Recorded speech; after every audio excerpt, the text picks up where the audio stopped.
Assalamualaikum warahmatullahi wabarakatuh. Perkenalkan, nama saya Aufi Isni Naila, NIM 2030110079. Saya dari kelas IKTC 2, mata kuliah Metodologi Studi Fikih yang diampu oleh Bapak Dr. Muhammad Sohibul Itmam MH.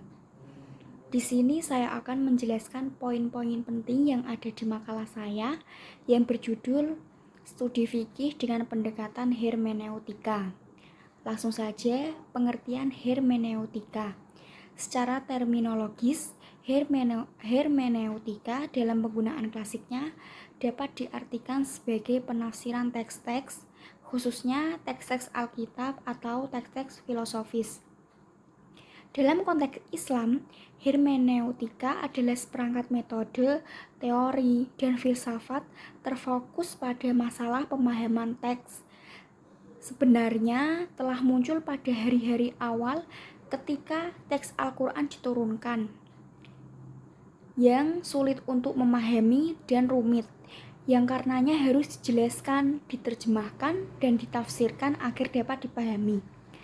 Tugas pokok hermeneutika adalah bagaimana menafsirkan sebuah teks klasik atau realitas sosial di masa lampau yang asing sama sekali agar menjadi milik orang yang hidup di masa, tempat, dan suasana kultural yang berbeda. Kajian hermeneutika memandang bahwa sebuah kalimat apapun bentuknya harus mengandung 3 unsur. Yang pertama, orang yang menyampaikan atau mengatakan, yakni Allah dan Rasulullah.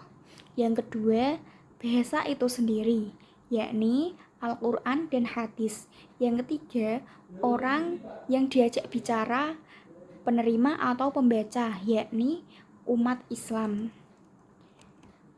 Perkembangan studi fikih di kalangan umat Islam secara luas bersifat literalistik, dalam arti bahwa ia sangat dibatasi oleh teks. Dalam konstruksi pemikiran Al-Syafi'i, penalaran hukum hanya bisa dilakukan sejauh ia dimungkinkan oleh teks atau disebut al-bayan, yakni konsep yang mencakup makna dasar teks sebagai kesatuan atau cabang makna yang bersifat parsial.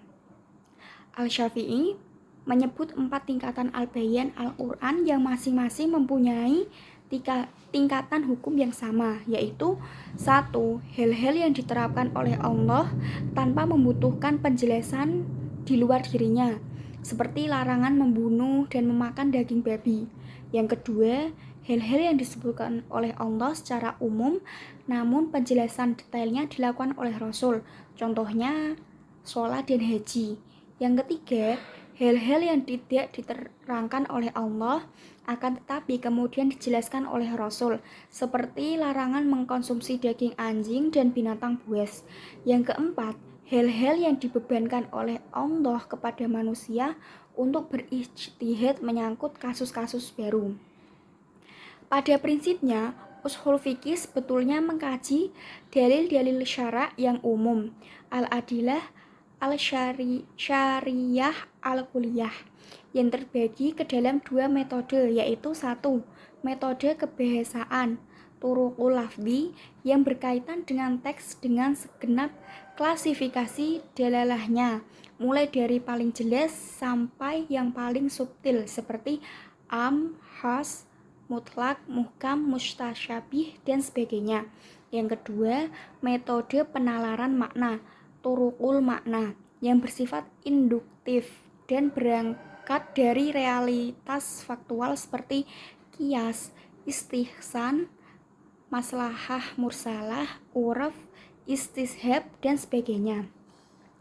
Hermeneutika adalah model interpretasi untuk menyingkap makna dari teks agar kesenjangan antara teks dan konteks dapat diatasi.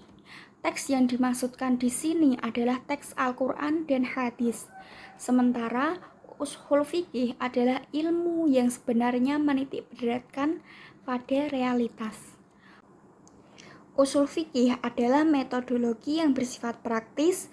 Ia merupakan metode tanzil yang ingin mengembalikan nas pada realitas atau perilaku manusia.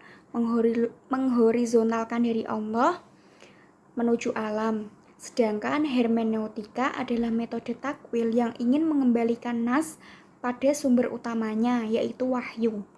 Jadi, jika hermeneutika bertugas mendapatkan makna otentik dari sebuah nas, maka usul fikih bertugas mengkaji dan merekonstruksi realitas agar sejalan dengan nas.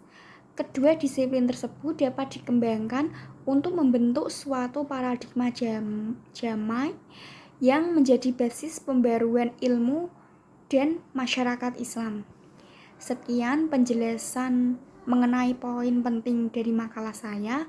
Kurang lebihnya saya mohon maaf. Wallahul muwaffiq ila aqwamit thoriq. Assalamualaikum warahmatullahi wabarakatuh.